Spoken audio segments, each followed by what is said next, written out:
first topic today on CNN 10, a down-the-middle explanation of the impeachment inquiry in the U.S. House of Representatives. I'm Carl Azusa. Thank you for watching. The controversy started with a phone call. In late July, U.S. President Donald Trump spoke with Ukrainian President Volodymyr Zelensky. That conversation factored into a complaint made later by an anonymous whistleblower, someone who aims to expose potential wrongdoing. In the call, President Trump spoke of former U.S. Vice President Joe Biden and his son. Between 2014 and 2016, Vice President Biden was a regular visitor to Ukraine. It had a new government, the U.S. government supported it, and the Obama administration had offered Ukraine $1 billion in assistance. In recounting one of his trips there, Vice President Biden said he told the Ukrainian government to fire one of its top attorneys if it wanted the American aid money. Several countries blamed the prosecutor for not doing enough to investigate corruption in Ukraine. The Ukrainian government fired the prosecutor and got the U.S. aid. But in his phone call this summer with Ukraine's new leader, President Trump said it was unfair that the Ukrainian prosecutor was fired in 2016. He added, quote, "There's a lot of talk about Biden's son, that Biden stopped the prosecution, and a lot of people want to find out about that." And he asked the Ukrainian president to look into it.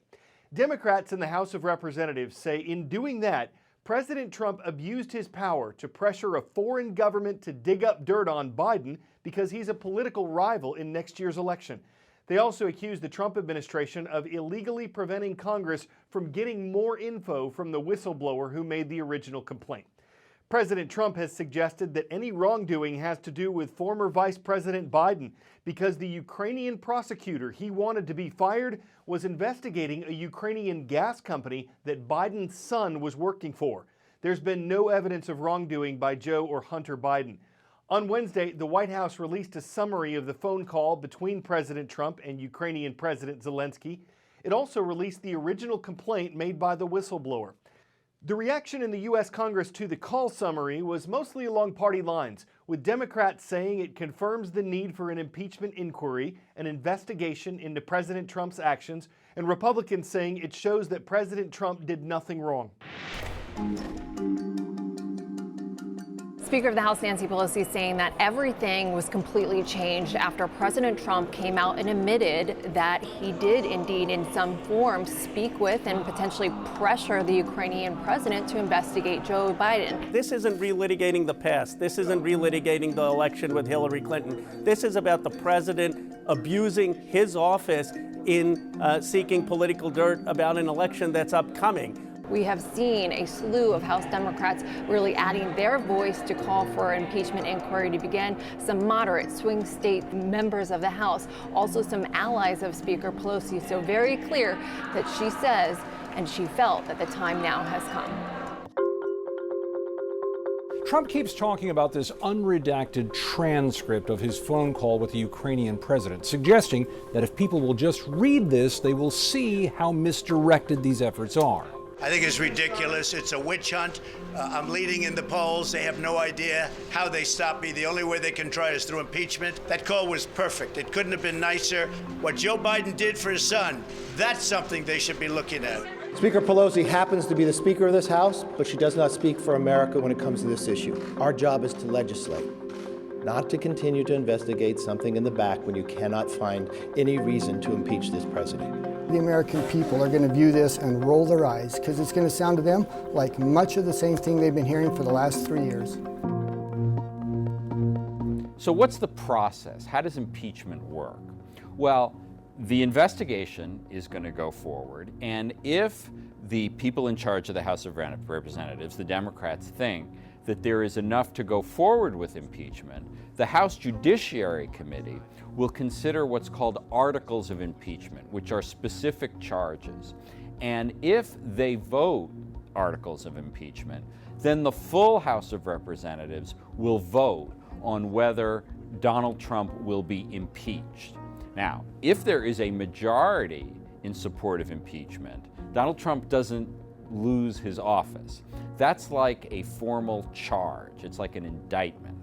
So if Donald Trump is indicted the way Bill Clinton was impeached, and that is indicted, then the case will go to the United States Senate.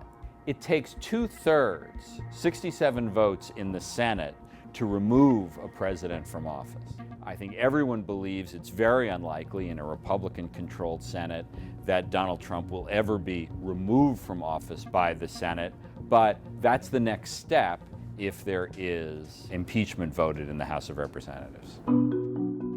So what could the outcome be? The easiest scenario, and probably the most unlikely scenario, is they move forward in the House with impeachment and they remove him in the Senate. Under that scenario, Vice President Pence becomes President Pence. Again, very unlikely. The other scenarios would be they move forward with impeachment articles in the House. He's acquitted in the Senate, and we'll see what that means for 2020. It could very well energize the president's supporters. It could also energize Democrats. Now listen, if they don't go forward in any way and no impeachment articles come out of the House, we don't know what happens with that. Does the president essentially dodge a bullet and his supporters are energized and therefore Democrats are demoralized in 2020? We just have to wait and see how these scenarios play out.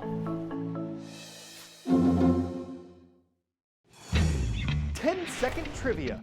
What is the largest mammal in the weasel family? Wolverine, pine marten, sea otter, or polecat? It's the sea otter, which can grow to a weight of 90 pounds. That's the largest weasel on Earth. Perfect timing for Sea Otter Awareness Week. That's going on right now, and today we're taking you to an aquarium in California where 2 adult sea otters are helping rehabilitate abandoned pups so they can learn how to survive in the wild.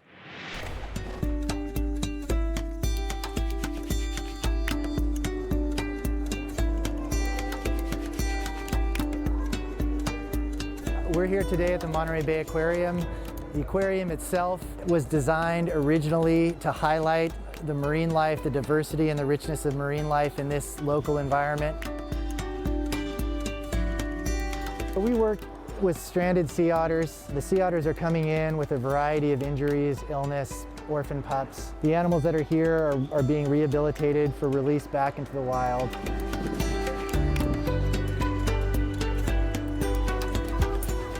We're basically working with 9 sea otters behind the scenes right now. The youngest and the newest is a 2-week-old pup who it's kind of difficult to see, but she's sleeping on the haul out right now. She will be here behind the scenes in what we call our intensive care unit for probably 6 more weeks before we start introductions with Selka.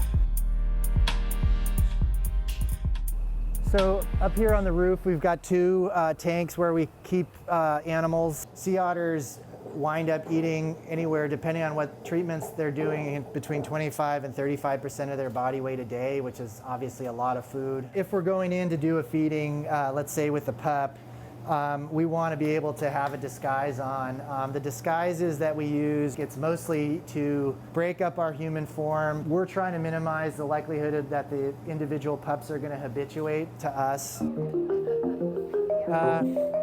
Autumn, hang on. They might want to film you tossing that in. Are you okay with that?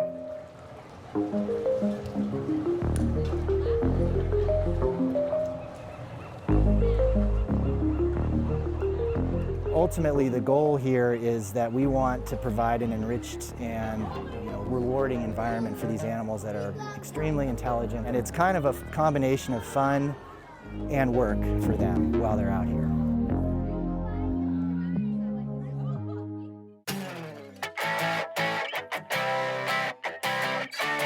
We're doing a little trolling on 10 out of 10 today. Imagine walking through a park in Belgium on the hunt for hidden trolls. They can't be too hard to find. They stand between 13 and 26 feet tall, and they were a gift from a Danish artist to a park that hosts a famous music festival. They're all made out of recycled wood, and there are 7 of them lying around or sitting around or toting buckets next to ponds. Unless you're looking to be gobbling up some time on an unusual troglodyte, you might have to overcome your troll phobia, getting some self-elf before spending time with Gnome, Sweet Gnome at such a kobold destination. Still, it makes for a fairy tale ending to CNN 10. I'm Carl Azus.